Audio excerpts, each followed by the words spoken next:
નજીવા પૈસાની લાલચમાં અનેક લોકોના જીવ જોખમમાં મૂકનારી ટોળકીને પોલીસે ઝડપી પાડી છે।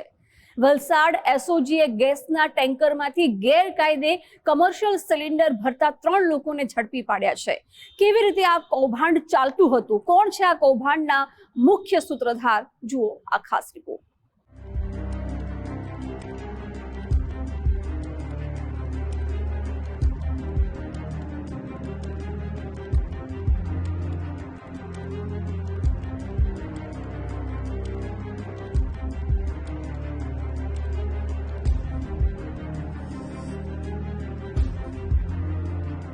અમેરિકા અને ઈરાન વચ્ચેના સંઘર્ષને લઈને રાંધણ ગેસના સિલિન્ડરની તંગીની વાતો વહેતી થઈ હતી। દેશના કેટલાક રાજ્યોમાં હોટેલ અને રેસ્ટોરન્ટવાળાએ કોમર્શિયલ ગેસ સિલિન્ડરના અભાવે ચીજવસ્તુઓના ભાવ વધારી દીધા હતા। જો કે ભારત સરકારના ઉમદા પ્રયાસોથી રાંધણ ગેસને લઈને સ્થિતિ ખૂબ જ ઝડપથી પૂર્વવત થઈ। આમ છતાં કેટલાક લેભાગુ તત્વો રાંધણ ગેસની અછતની સ્થિતિનો ફાયદો ઉઠાવવા સક્રિય બન્યા છે। અમદાવાદ મુંબઈ નેશનલ હાઈવે પર ધમધમતા આવા જ એક રેકેટનો વલસાડ સ્પેશિયલ ઓપરેશન ગ્રુપે પર્દાફાશ કર્યો। પીપાવાવ બંદરેથી 17.480 મેટ્રિક ટન ગેસનો જથ્થો ભરીને ટેન્કર નીકળ્યું। આ ટેન્કર ઉમરગામના એક ગેસ રિફિલિંગ પ્લાન્ટમાં જવાને બદલે વચ્ચે ભિલાડ પાસે જ અટકી ગયું। વલસાડ એસઓજીએ ચોક્કસ બાતમીના આધારે ભિલાડ નજીકથી ગેસ ચોરીના રેકેટમાં સામેલ ટેન્કરને જપ્ત કર્યું। આ સ્થળેથી કોમર્શિયલ ગેસના 20 બાટલા અને 4 મોબાઈલ ફોન પણ જપ્ત કરવામાં આવ્યા। ગેસ ભરેલા ટેન્કરના ચાલક ભીમ શિવકુમાર યાદવની ધરપકડ કરવામાં આવી।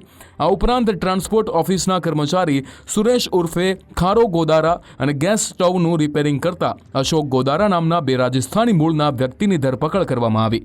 ટેન્કરનો ચાલક ભીમ શિવકુમાર યાદવ વધુ રૂપિયા રળવાની લાલચે ગેસ ચોરીના રેકેટમાં જોડાઈ ગયો। આ ટોળકી ગેસની કોમર્શિયલ બોટલો ગેરકાયદે ભરીને સ્થાનિક બજારમાં સ્થિતિનો લાભ ઉઠાવી ઊંચા ભાવે બ્લેકમાં વેચી મારતા હતા। વલસાડ જિલ્લા પોલીસની સ્પેશિયલ ઓપરેશન ગ્રુપ દ્વારા Ahmedabad Mumbai national highway Bhilad police સ્ટેશનની હદમાં આવેલ કરમબેલી ગામ પાસેથી એલપીજી ગેસના ટેન્કરમાંથી ગેસની ચોરી કરતા 3 ઈસમોને પકડી પાડેલ છે। જે 3 ઈસમો પકડાયેલ છે એ 3 ઈસમોના નામ છે ભીમ કુમાર યાદવ, જે ઉત્તર પ્રદેશનો વતની છે અને ટેન્કરનો ડ્રાઈવર હતો। બીજાનું નામ છે સુરેશ ગોદારા અને ત્રીજાનું નામ છે અશોક ગોદારા, જે બંને રાજસ્થાનના વતની છે। આ બાબતે સ્પેશિયલ ઓપરેશન ગ્રુપ દ્વારા ભિલાડ પોલીસ સ્ટેશનમાં ફરિયાદ દાખલ કરવામાં આવેલી છે।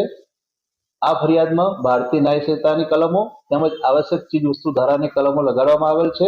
કોમર્શિયલ ગેસની બોટલોની અછત વચ્ચે ટોળકીએ જરૂરિયાતમંદો પાસેથી બેફામ રૂપિયા વસૂલ્યા હોવાની પોલીસને પ્રાથમિક પૂછપરછમાં ચોંકાવનારી જાણકારીઓ મળી છે।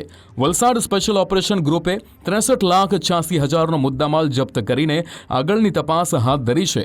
આ ગેંગ લાંબા સમયથી ગેસ ચોરીમાં સંડોવાયેલી હોવાની આશંકા છે।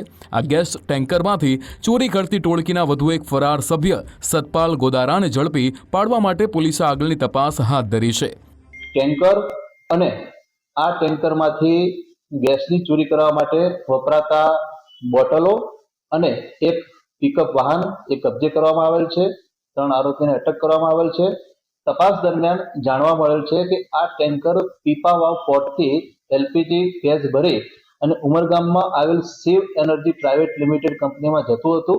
દરમિયાન આ ડ્રાઈવર અન્ય ઈસમોની લાલચમાં આવી ગયેલો અને આ કરમબેલી ગામ પાસે કોમર્શિયલ જે બોટલ આવે એ બોટલમાં આ ટેન્કરનું સીલ તોડી અને પાઇપ મારફતે આ બોટલોમાં ગેસ ચોરી કરીને ભરતા હતા। એ દરમિયાન પોલીસે પકડી પાડેલ છે। આ રીતે ગેસનું સીલ, ગેસના ટેન્કરનું સીલ તોડી અને ગેસ પાઇપ વડે રિફિલ કરવો એ ખૂબ જ જોખમી છે। આમાં મોટી દુર્ઘટના પણ બની શકે છે। એ બાબતે પણ પોલીસ તપાસ કરી રહી છે। આમાં કોણ કોણ ઈસમો બીજા સંડોવાયેલા છે, આ જે ગેસની બોટલો રિફિલિંગ કરી ચોરી કરીને લઈ જતા હતા એ કોને આપતા હતા, એનો શું ઉપયોગ કરતા હતા, એ બાબતની પણ પોલીસ તપાસ કરી રહી છે।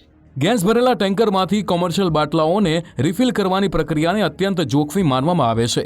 નજીવા નફાની લાલચે કોઈ દુર્ઘટના ઘટે તો આસપાસના અનેક લોકોના જીવ જવાની શક્યતા રહેલી છે। આ ગેરકાયદે ગેસનું રિફિલિંગ કર્યા બાદ બાટલાઓને ક્યાં રાખવામાં આવતા હતા, શું બાટલાઓને ત્વરિત વેચવામાં આવતા હતા, આ કૌભાંડમાં અન્ય કોણ કોણ સંડોવાયેલા છે તે સહિતની વિગતો જાણવા પોલીસે ઝડપાયેલા ઈસમોની ઊંડાણપૂર્વકની પૂછપરછ હાથ ધરી છે। પ્રિયાંક પટેલ, ગુજરાત ફર્સ્ટ, વલસાડ।